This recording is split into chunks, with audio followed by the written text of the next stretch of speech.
So, welcome to another edition of Exponential Potential.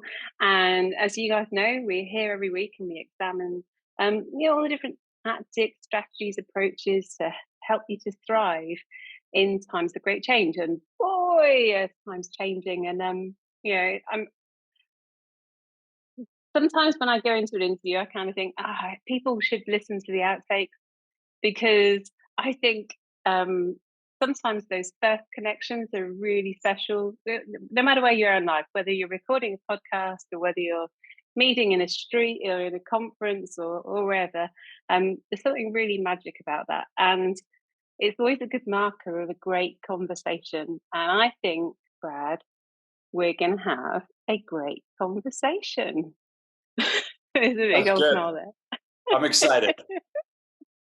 So everybody, this is Brad Axelrad, and he is bringing a wealth of knowledge to the table. This month we are talking about self-sabotage and all of the ways that we stop ourselves from being who we truly are meant to be, and how we kind of hide our lives away when actually we just need to open up and be the person that we're meant to be on this planet because we need to. And this is such an important topic, not just for many of the women that will be listening, but also there's a lot of people who feel that they're defined to be a particular type of person. And I see this week in, week out in terms of leadership, and you feel like you have to fit a mold when actually, no. So let me tell you why Brad's super special. So Brad's a consultant and speaker, and he uses his message to support entrepreneurs and coaches, kind of people with a strong vision. And you help them to really tap into what sets them apart. And what I love about your approach and your style is that you really sing to a life of fulfillment and truth, away from all the bullshit. Everything that we're taught we should be. And you're a founding member of the Association of Transformational Leaders in Southern California. I really want to find out about that for sure. And also of the Association of Transformational Leaders in Costa Rica. Again, an absolutely fascinating place. I'm so full of joy to have these interviews because I get to learn so much about people and about their tribes. And it gives me a lot of hope to find others that are like this in the world today. So I'm really excited to talk about this. We're going to dive into a number of different topics. But yeah, welcome, Brad. I'm really, really happy to be here, and I feel so seen by your introduction there. Yeah. Ah, so why don't you introduce yourself in terms of your background? How did you, from Southern California and from Costa Rica, and how did you end up here? Well, here I am, ironically, back in Southern California. I am living in Mexico, and I'm back here for a couple weeks, and so I'm sort of grounding back into some of what was my old stomping grounds for about 25 years here in Orange County. Um, but I think the short and quick answer is, getting into this work is sort of massive amounts of pain bring you to some sort of threshold of needing a shift in your life. I'm sure you can relate to that, and everybody listening and watching can probably get that. Self-indulgence was something that I knew well. Racing motocross, not womanizing, but certainly indulging in all things that life had to offer for a long time. But there's that little tickling experience of something's missing, something's not there, the feather's tickling. If we ignore the feather long enough, the brick will hit us. If we ignore the brick, we get taken out by a Mack truck. And that kind of wakes us up to, this isn't working. Something's not working here. Something needs to change. And that defining moment was my father's passing. And that was when I really said, okay, I've got to make a shift here. And that was in 2005. And that really opened me up to wanting to dive into the deep work of finding my fulfilling, purposeful, sort of service based, contribution focused work. So that's sort of the short answer. We can dive in some more, but that's it. Because when you talk about that big old shift, and sometimes you've made it sound like it was a really explosive change, and I imagine that the dark times after losing your dad were a really big push, but you almost describe it as a little bit of a corrosive action. So it kind of just gradually eats away, kind of, what's going on here. You're still having a lot of fun. Can you describe what that feels like? How did that show up for you? Yeah, well said. The corrosive is a good way to describe it. It's, I find that we distract ourselves when we're not living our purpose. I did some men's work way back in the early 2000s, and he said it this way very simply: either you're addicted or you're on purpose. And to really feel, it's like you're either distracting or addicted to something, avoiding what we do, right? So it's sex, drugs, anything to avoid our reality, shopping, social media, too much television. We just right, we're just doing all these things. So feeling into that what, like, this isn't working, I'm completely distracting myself, something needs to shift, I can feel it somewhere. It's like there's just like, it's just that irky kind of corrosive. That's such a great word for it. I've never heard someone describe it. Mm. So fortunately and unfortunately, we have that moment in our lives to finally look within, and to finally be forced to slow down enough to really listen, to really feel. And you'll notice I'm even taking small little breaks between when I'm communicating to tune in a little bit.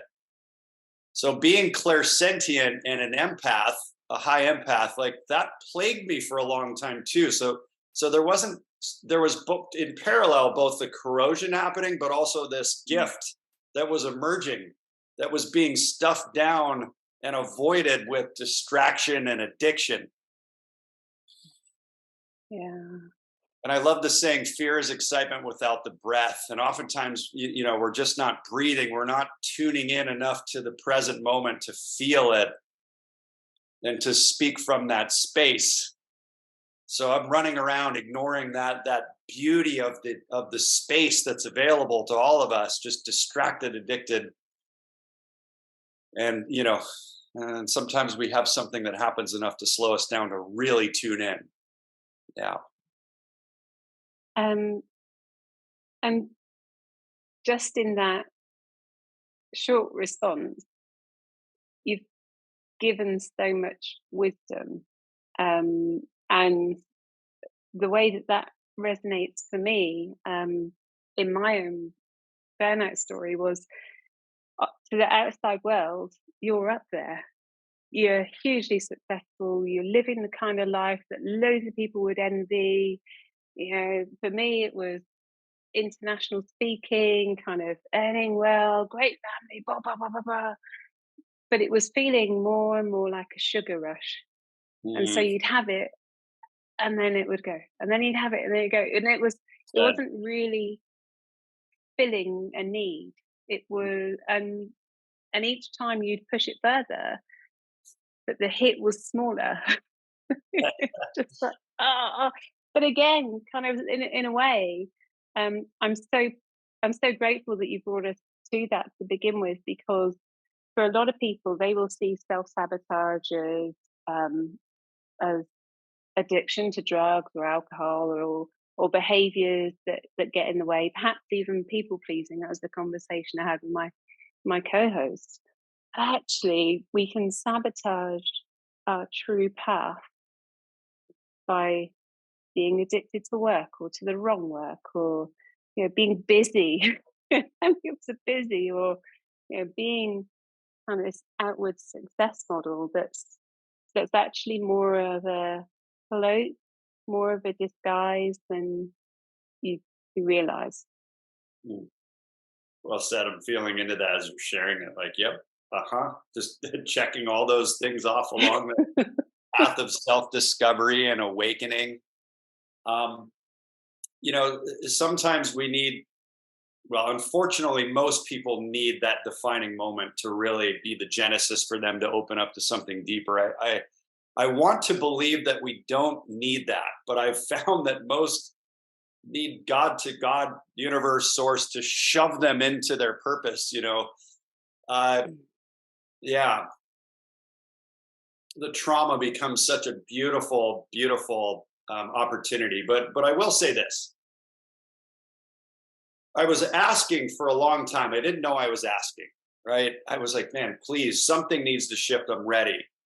But during that process of wailing and being in deep pain, wailing, just bawling, wailing, finally breaking down so much in the hallway of my condo here in Orange County and asking with so much intensity for my purpose to show up, like, please, I do not want to die with my voice still in me like my father did. I watched him suffer so much because he was so gifted having that same clairsentient and empath thing, but he didn't know what it was.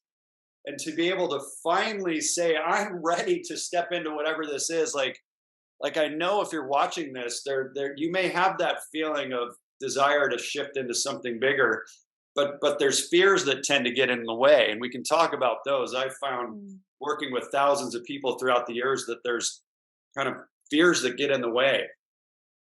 Mm. Yeah. Common patterns. And with the work that you do with, visionary entrepreneurs and leaders, you know, I'm guessing they're not coming to your door kind of going, I've got an inkling that there's something a bit more. They're probably coming to your door because they're feeling exhausted, frustrated, or feeling like they're kind of not able to quite reach the next level. Not What tends always. to bring? Yeah, a lot of the people I work with are finding they've got that intuitive nudge that's starting to sort of nudge them as well, and they're saying, why am I afraid to step all the way in? I mean, I've certainly worked with high producing, super high performing individuals, but the funny thing is there we have to check in. It's like, what's their driver, what's their motivation? We need to find out if they're running down the wrong path instead of walking down the right one, right? So it's kind of all the same thing. And I love to use Alex Mendozian's sentence of enthusiastically running in the wrong direction. So even though they've been successful and they're achieving outward success, like you were sharing before, there's something still gnawing at them that may be a little deeper. So we can start exploring the deeper, more meaningful part of what's driving them. Yeah, yeah. So you mentioned that there's a few patterns, there's a few themes that you see in Yep, terms of what gets in the way, and Pat, could you open that up a little bit? you bet. So after having produced over 200 live events and worked with a lot of people leading masterminds and co-founding the Association of Transformational Leaders in Costa Rica, and then being a founding member of the association here in Southern California for probably 15 years, I've found that amongst all of those people that there's the same sort of self-sabotaging drivers and or what I call dragons or fears that are sort of in the way, but they're gifts the same. But these are what tend to get in the way. So it's imposter, scarcity, value, unheard, and critics. So who am I to do this as the imposter? Like, wow, even when I started my public work, there was this intensity of I'm thrusted to the front of a stage with hundreds of people, and I'm grieving my father, and I'm like this. What was just on NBC Nightly News, and all these things are happening like through me. I'm channeling all this stuff's happening, and I'm standing on stage like, who am I to do this? Like, this is crazy. I'm just a guy that begged and asked so intently for my purpose to show up, and here it is. And I had major imposter syndrome. I think even at any level I found, it doesn't matter. I was just formerly the COO of the Independent National Convention here in the US. And I'm experiencing that myself. Like, who am I to be the COO of this big political movement, right? And I'm seeing and experiencing people inside of the community watching their imposter syndrome pop up, even though they're powerful. And it's happening to all of us all the time at different levels, right? Yeah. So fascinating to observe the imposter syndrome that shows up. And then of course scarcity. Will I get enough clients? What if I take the leap and try to set myself free? Will I make the money that I want to make? Can I create the impact I want to create? Scarcity. Yeah. And then of course value. You want me to just keep going through these? I can rattle through them Keep quickly. going. I'm like, Okay, let's cool. go. Yeah. Cool. So value is, will I charge what I'm worth? Oftentimes we doubt ourselves and discount our fees, and oh no, this two things will happen. Either they're not going to pay what I'm charging, or they don't have the money to pay for what I'm charging. Both of those are a mistake. We don't want to lower our fees to hopefully get a client, but the point is that I've made that mistake oftentimes, that I don't think this person has the money to hire me, and they totally do. I'm projecting and judging before I should, and they've had the money. So that's value. So imposter, scarcity, value, unheard. So what if I build this big platform where I'm on stage? Like even right now, I'm going through all these 5 dragons right now as I'm sharing with you. It's totally normal. These were created through me, as me, with me, and everybody else. We're all battling these, right? Nobody's immune to them. So what if I'm sharing something right now and people don't really care about the message, and I end up unheard? Or I'm out sharing something on social media or a YouTube channel and it's unheard and it doesn't land. So that's the unheard. And then critics is, what if I ultimately do achieve the dream and I'm criticized on social media? And part of the critics thing is, I'll get so busy, I will be buried in my business and not free like I thought I was going to be. We'll criticize ourselves. We'll potentially get criticized from others, and then we won't step into our purpose fully.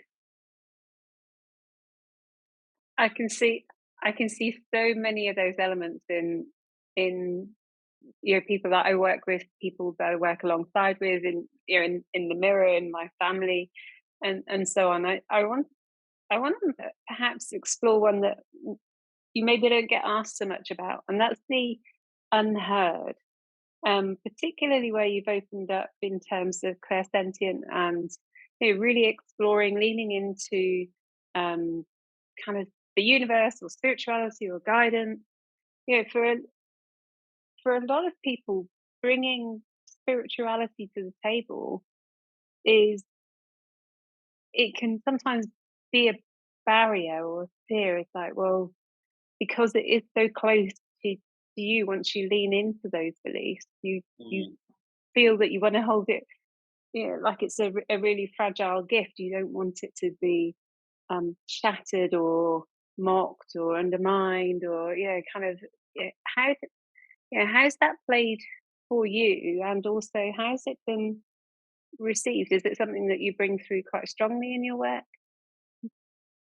It's an interesting question. The unheard thing, what first came up, I'll speak to this, is just in human relating. Not even so much in marketing and business building and sharing a message, but in inner and interpersonal relating, in particular in relationship. And everything generates from relationship, right? We're beginning a relationship in this conversation. We're having a beautiful beginning of a relationship. People are experiencing me and having a relationship with me at some level, watching this and listening to this. So, and being heard is probably about the top thing for anyone in any relationship, right? It's like, you're not hearing what I'm saying. And then, of course, men are from Mars, women are from Venus. We're communicating in 2 different frequencies, 2 different planets, hugely apart.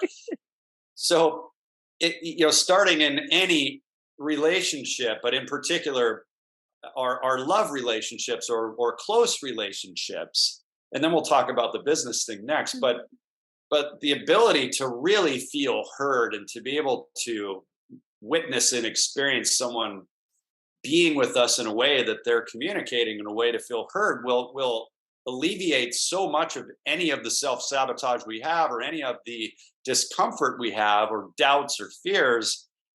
But here's what's crazy. And I know this, most of you're saying it's probably mostly women here watching this. I think you'd mentioned that. Yeah. You guys are so much better at this. We're idiots. We do our best. Like we need just love and support when we're really trying as men to be good listeners and good communicators. And really, I joke about that, but I want to share this piece that might land the plane a little more. So I did an imago therapy session with somebody. I don't know if you know the imago, brilliant Harville Hendricks work, but a dear friend of mine paid for a girlfriend and I in the past to do this imago therapy session, and mostly what we were doing was just being so heard and felt and listened to in our communication that any of the problems we had just dissolved. Point being that we didn't even need to discuss the problems. They just needed to be presenced in a way that they were so heard that they just went away. They just dissolved in the moment. So if we can give ourselves that opportunity with others, but ultimately with ourselves, that, how can we allow ourselves to feel so heard and witnessed in our own experience that it can just dissolve in the moment and say, wow, I hear that you're afraid right now, Brad. I hear that you're nervous. How can we really get present to ourselves in that, and ultimately others too, of course. Yeah. That level of intimacy is something that you can hide away from for many, many, many years. Indeed, in the conversation with yourself, and that's when you find kind of you allow space for all of the other saboteurs, all the other critic voices coming through, because you're not paying attention to the messages that are coming through. That's right. You're discounting them, or you're putting them in a box that all of your belief systems say that they should belong in. Yeah, and you're right. And oftentimes we don't want to admit, like, oh, I'm not afraid, or I'm not anything. It's like we need to love these aspects of ourselves. And when I interviewed Gay Hendricks on my podcast, Gay was the second guest on my podcast. If you know Gay's work, brilliant. Harville and Gay Hendricks, two different people, brilliant work. Conscious Loving is Gay Hendricks, and The Big Leap, which is a favorite book. But one of the things he really reiterates is that aspect of allowing and fully loving those aspects in ourselves that we're afraid to really feel and witness, and they'll dissolve just from the loving. Yeah. Is Sorry, the doggy Enzo's back? like, Is the doggy back? He's fidgeting. There you go, he's gone. He can't hear. You haven't bored him. He can't hear. But that's really interesting, because I don't know if you know Rich Lippin's work at all. I know Rich. Rich is a member of ATL with me. Yeah, he's in it. Yeah. Well, he's got a great question and a great exercise you can run through, and it's one that I recommend for anybody to run, especially with men, which is along the lines of, what is it you don't want me to know about you? Yep. He does that a lot. Yep.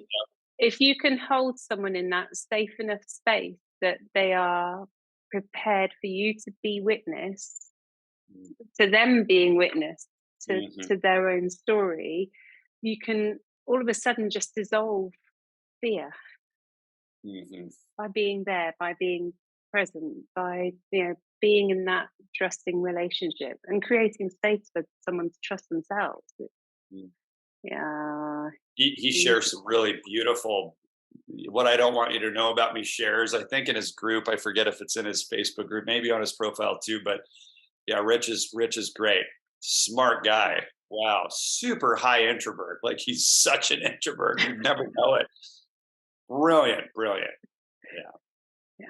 Yeah. So for you then, kind of, do you,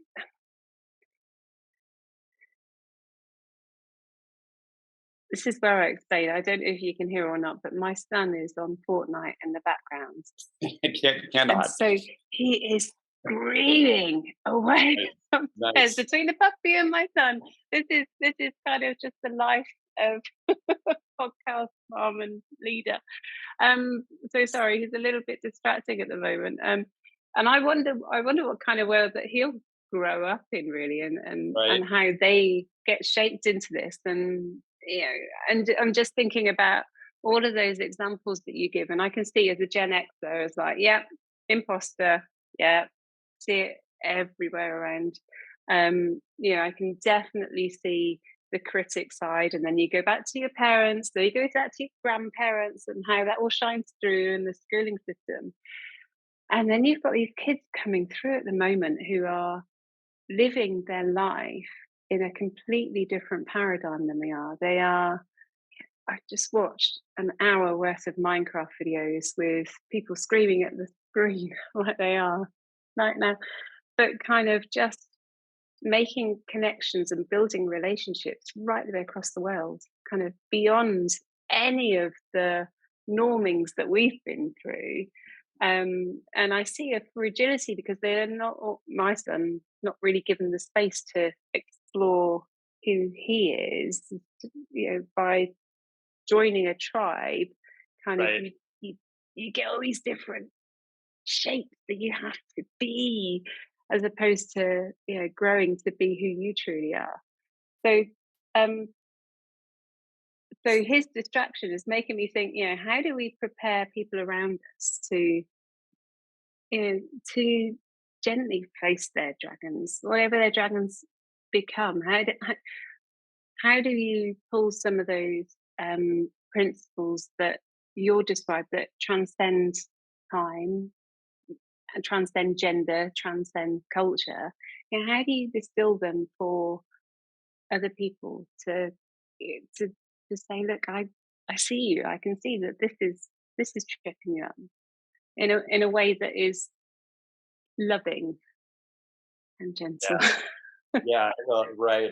It all starts with my friend that I'm staying with. Sorry, she's over there digging through her library, so hopefully you can't hear that too much. That's why I wanted to have my headset in too, like you do, because it's got the microphone thing, but it just wasn't sounding good. So here we are. Really good question. I think there's an opportunity to really. It's all about courage first and foremost. Everything I speak about is really about courage, because without that, we're kind of stuck.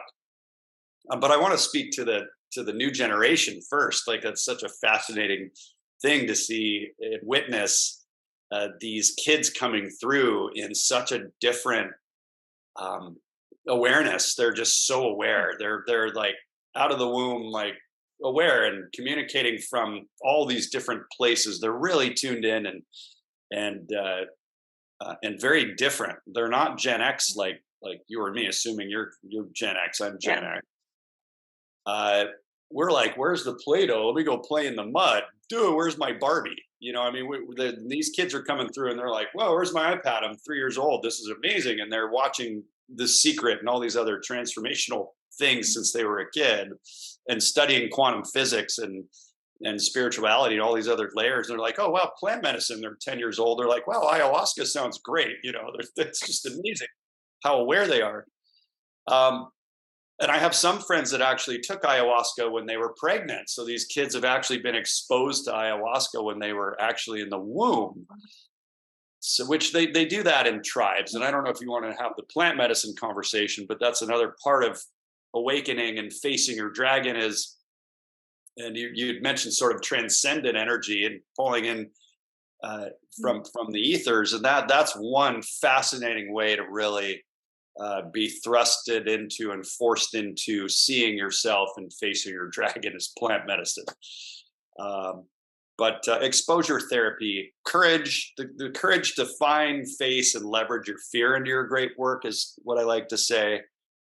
It's not about slaying your dragon. That's a different metaphor. It's about facing it, loving it, working with it, and using your dragon is so powerful. There's so much power there in your shadow. We don't want to get rid of it. We want to leverage it up into our great work in the world. So, um, exposure therapy, if you have a fear of public speaking, that's what you need to do. As terrifying as it is, I still have a fear of public speaking. I've spoken 300 plus times. I still get nervous. I'm excited and nervous now, but like I'd mentioned earlier, uh, uh, what's his name? I just blanked on his name.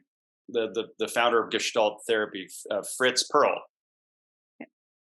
Fear is excitement without the breath, and so often we're just not breathing. So feeling our fear, having the courage to look within to find out what it might be, breathing, loving it, doing what we're afraid of with exposure therapy, and taking the big leap potentially of doing plant medicine.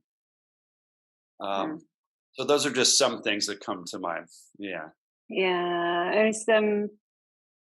And as you're talking, and I'm thinking about the limitless opportunities that are around. So I am fascinated by AI. I've been editing and curating AI writing for about 2 years and exploring how it fits together.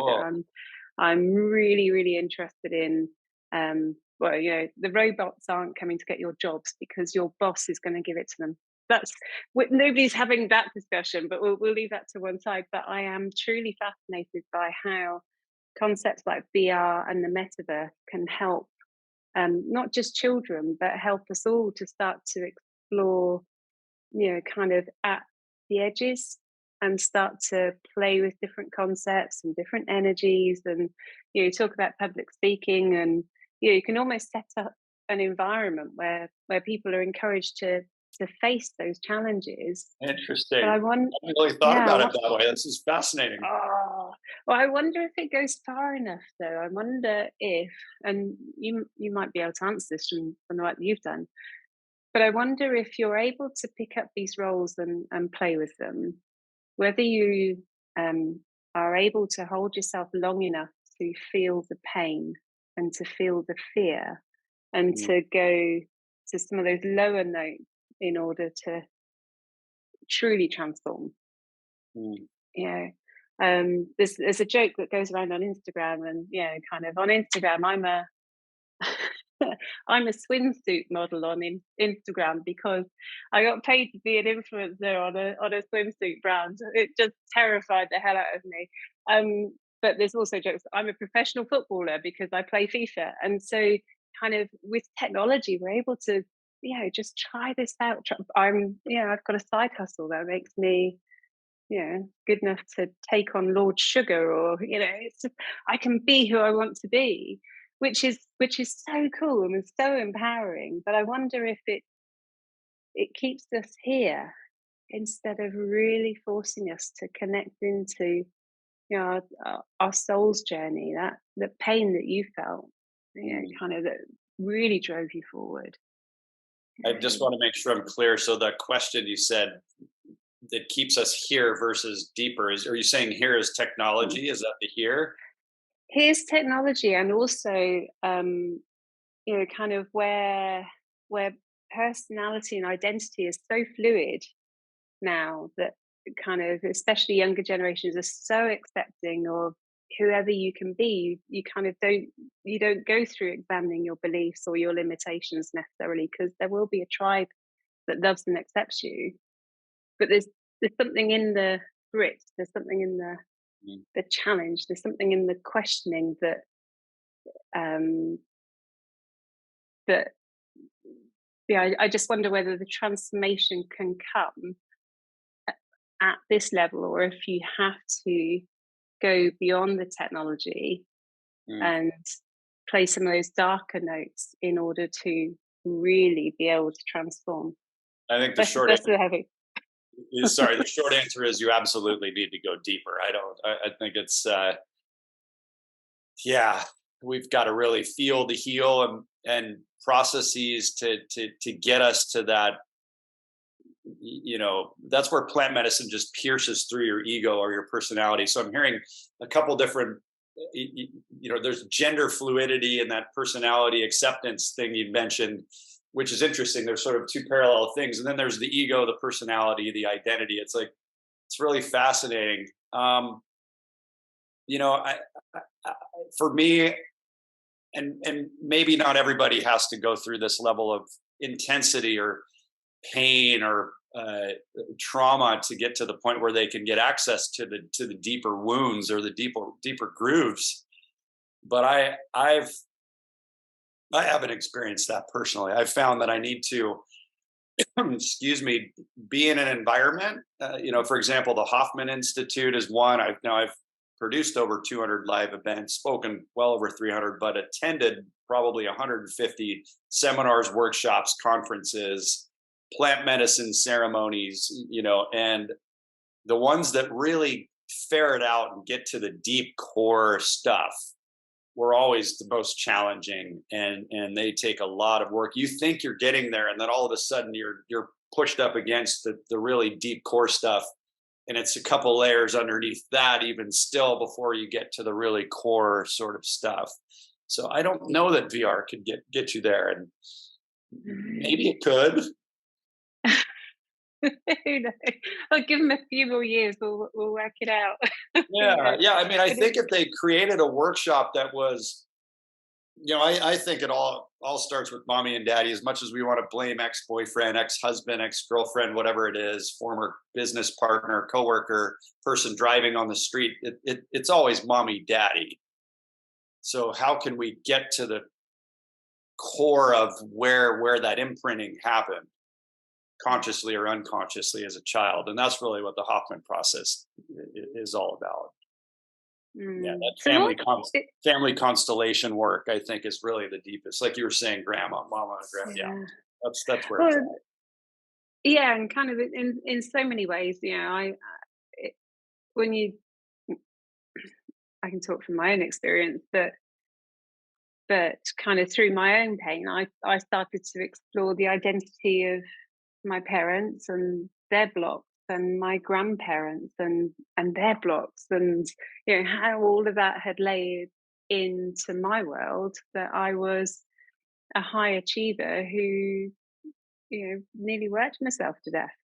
Yeah, Actually, but it's but kind of as you're going through life, you don't notice the patterns, you don't notice the kind of unraveling at the edges, or the corrosive nature of that necessarily, because you're merrily along that path. So well, we're um distracting ourselves, like we talked about earlier, just in full distraction mode, and trying to create some sense of self-love and self-esteem through external ways, whatever it is, degrees. I've been all over media. I mean, there is some element of, cool, I've got all this media on my resume and bio, or for some it's degrees and letters after their name, or whatever it is, right? Or title. But again, that's all the identity surface level stuff. That's all bullshit in the end. It's all yep, nonsense, right? But we identify it, and in the 3D world, it works for us. It helps us at some level, but at our core sort of spiritual essence level, that's not who we are. That's not what we're seeking to set free. That's yeah, it's just another form of distraction. for sure. And so, do you think that kind of plant medicine and perhaps the shamanic rituals, by extension, really open up a gateway for you to realize that there is that much more to be seen? There's, kind of, once you pull back the veil on reality, as it were, you kind of realize that it's the fucking awesome world. It pierces the veil, and some of them aren't quite strong enough to really have the breakthrough experience that really pierces through the personality and identity. But 5-MeO DMT is, to me, the most beautiful. It's called the God molecule. NN-DMT, which is the active ingredient in ayahuasca, and this is actually an ayahuasca vine here. You probably can't see it, but I always have that close to me and close to my heart. It's under my shirt. But ayahuasca is beautiful, intense. It's a very long arc of communing with yourself and with spirit, and I'll share more about I think it's important. But the experience of ayahuasca for me is, anyone that I had a breakdown with that was like sort of unresolved, or still an open loop somewhere with somebody. That person shows up and you're able to commune with them, and you're seeing how silly the breakdown is and how much it's your ego, and it's all a bunch of false stuff. And then as soon as you remember to return to love, you're like, that's all done. I love you. Why are we having this silly breakdown? And as soon as you return to love, that person drifts off again, back to the light. And then the next person shows up for you to kind of process this silly breakdown you had with them that was all BS. You remember to return to love, surrender to love. That person goes away. So Aya's got this sort of long arc of being able to commune with the spirits and yourself and your patterns and people and breakdowns. It's beautiful in that regard, but it's also, I find, very hard on your endocrine system. You're puking, you're shitting. It's intense. There's a lot of intensity there. 5-MeO DMT on the other side goes straight to God. You are blown open to this incredible experience. You have no time to try to resist. It forces surrender, and you're opening into this beautiful love light that is God. There's no other way to describe it. That's why it's called the God molecule. You go straight to God, poof, you're open, and you're now opening and allowing so much love into your experience that it teaches you to stay fully open to allow love in and through you, and that you are love. And I had the honor of just having my girlfriend up here from Mexico. She's Mexican, and they don't typically do a lot of facing their stuff. They stuff it all down. Let's not talk about it. Let's party with the family. Let's not look within. And she did the 5-MeO, and it's forever changed her entire experience. She's just like bowing in gratitude beyond me. I mean, I was just happened to be the person that delivered it to her. But there's a reverence that I can't explain in her that's beyond, she's just in reverence of divine. She knows God now. She thought she did as a Christian, but there's a different level of transcendence now that she knows God, and she's fully surrendered to God, whatever it is. And how can people safely find or connect or explore some of those aspects? Because you don't want to be messing around either way. Yeah, well, How? They aren't really unsafe. I only know of one person in all of my years, in the last 15 years of exploring these things pretty intensely, that had a psychic break. But he sometimes ayahuasca can create a full blown psychic break. I will say that. So where to find them? That's a good question. There's forums and groups and things. Entheo Nation is a Facebook group that a friend runs, Lorna Lee. That might be a good place to start. But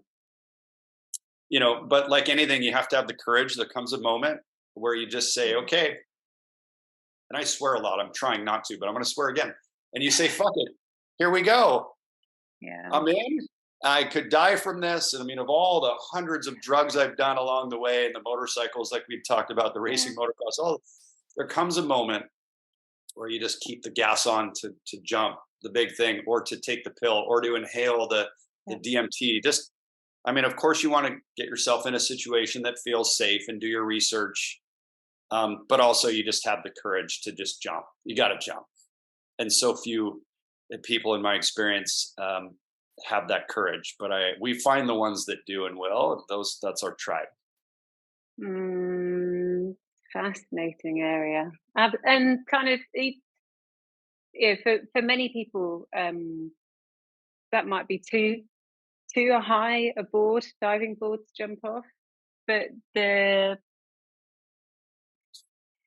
every single level we're talking about an awareness of where you're really heading, and whether you really want to go to that place.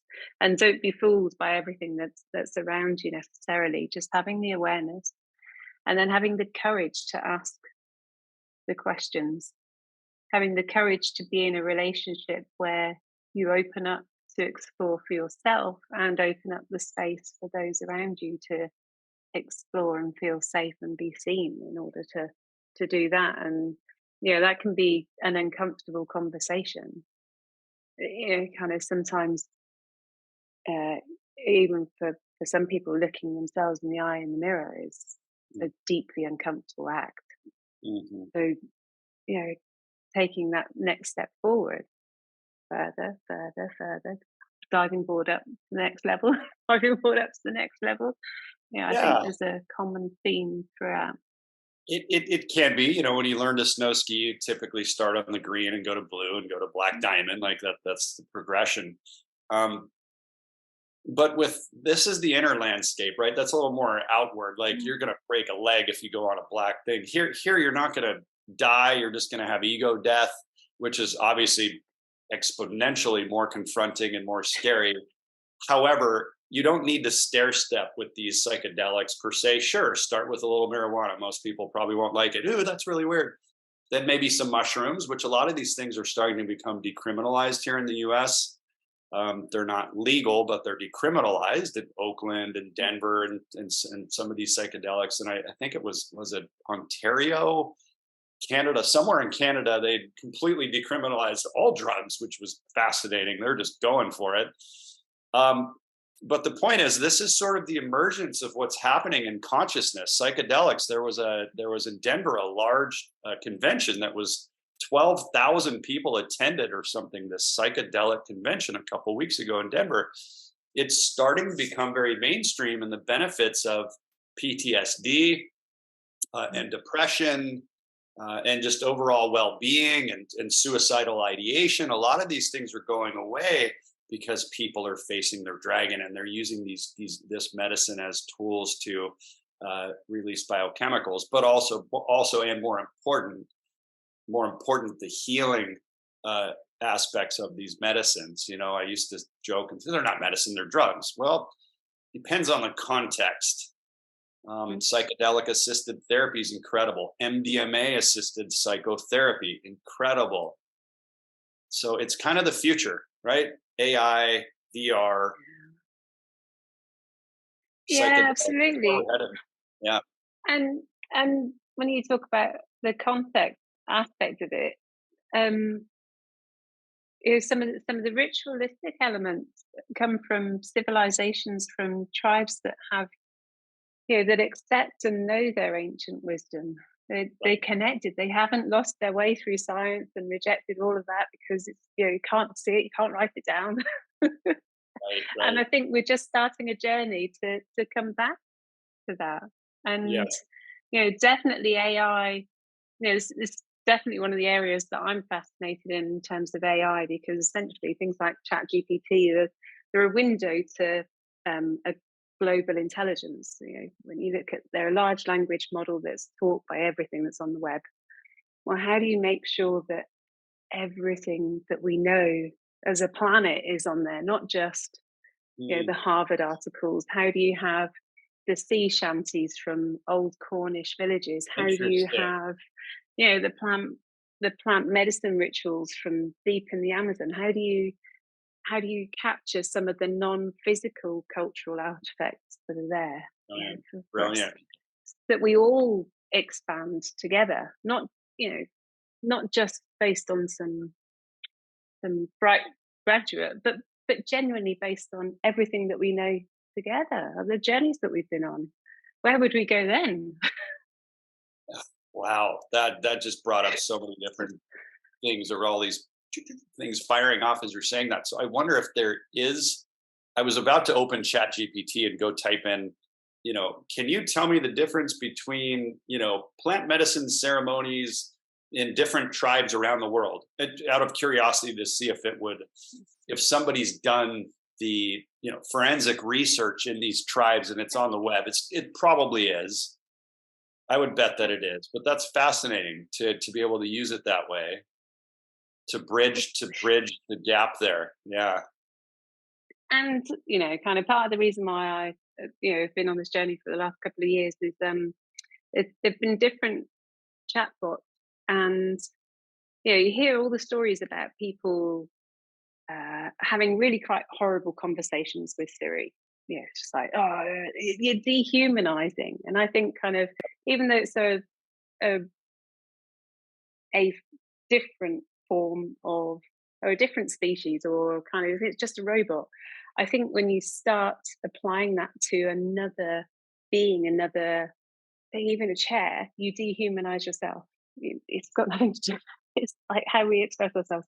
And so the relationship that I built up with AI had been, let's be curious together. Let's explore these things together. What would that look like? And how could you recreate that? And how would you support different civilizations to come forward? How, what would that look like? And, really giving the expression of love and compassion and humanity into AI, because Mm. for every one of me there'll be 20 hateful teenagers kind of just giggling and causing harm.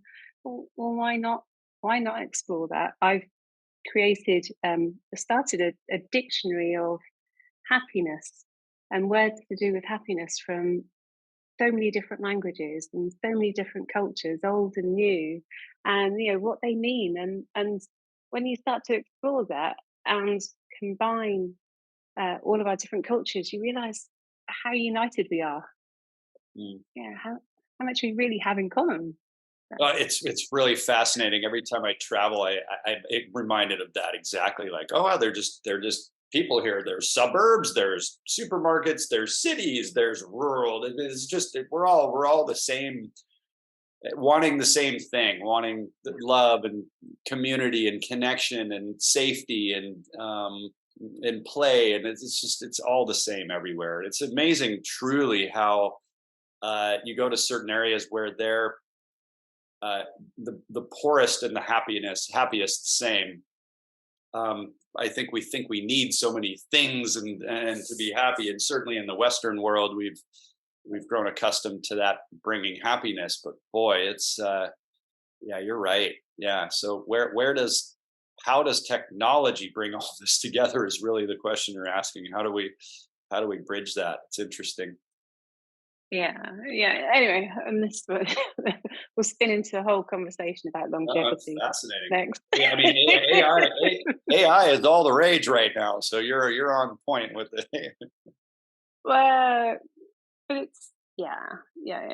I think where we are right now is actually, I think AI holds up a mirror to who we truly are. So kind of the example around the dehumanization, or the kind of gender roles that we assign, and it's like, thank goodness my computer doesn't actually listen to me when I swear at it a lot of the time. But that's as much about me. And I see that within organizations and workplaces, and the way that people treat others, even, when there's been bad discipline, or, kind of when you're sacking somebody.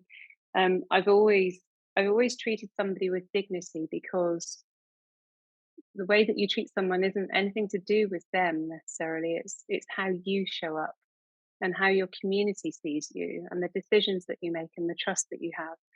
And so I think AI is really holding up that mirror to us about who we are as a human species, who we are as leaders and decision makers, and how we choose to use AI, who we are as entrepreneurs, in terms of the shortcuts we take or don't take.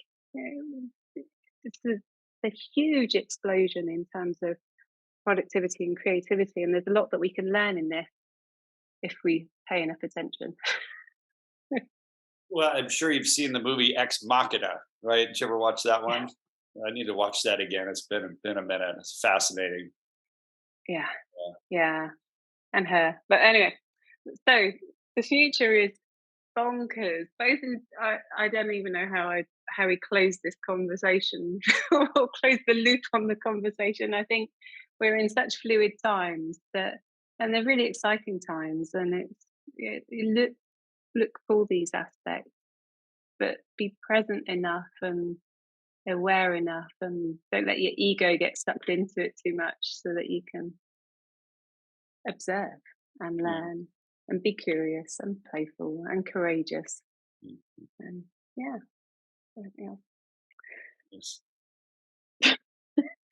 Brad, before we talk, you said, Claire, we'll see where the conversation goes. We're just excited to be here. And we've had a roller coaster of a conversation. Your friend's probably in the background going, "What the hell is going on No, in that no, not room?" at all. She loves this stuff. Yeah, she's deep in the work, and yeah, it's great.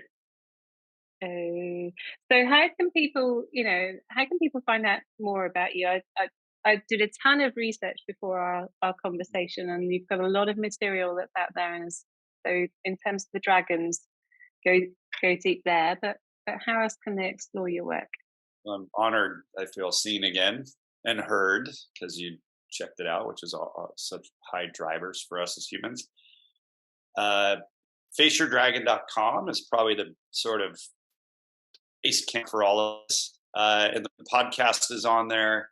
They're into personal transformation like this. Podcast guest number one, Don Miguel Ruiz of the Four Agreements. You guys probably know what that is. Just brilliant work. And then, of course, like I mentioned, Gay Hendricks. So all the podcasts are on the website.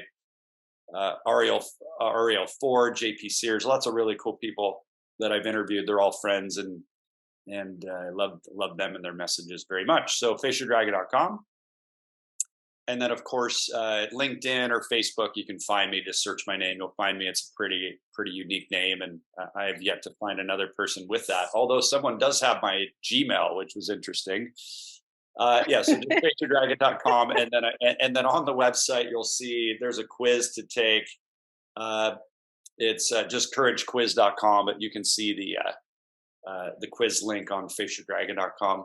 And then if you want to go straight to a training that helps you kind of understand each of these 5 dragons, it's a 22-minute training, brilliant video sales letter.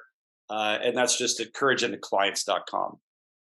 But any 3 of those paths will get you to some good value.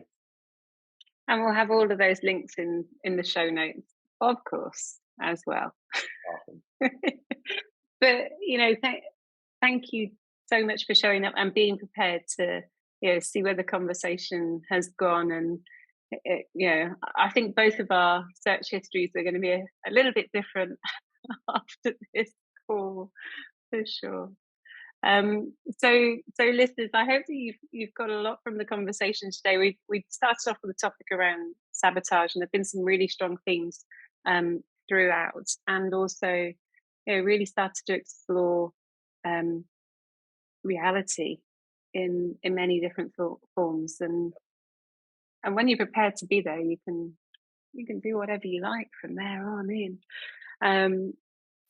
And so listen out for the podcast this month. We've got very different angles and perspectives on sabotage and what gets in the way and how you can overcome that, as well as kind of many practical tips and tricks. And of course, we're so grateful to our guests for bringing their gifts and bringing their magic to our audience. So if you like what you hear or what you've heard today, tune into other episodes. Please share and subscribe, because we'd love to see you again. But for now, Brad, I think I'm going to book you as a repeat guest. It's been such a fun conversation. Love that. It might be a Claire on tour. I'll come over to California until next day. Well, Mexico. Yeah, I'll be in Mexico most of the year. Yeah. But for now, cheers.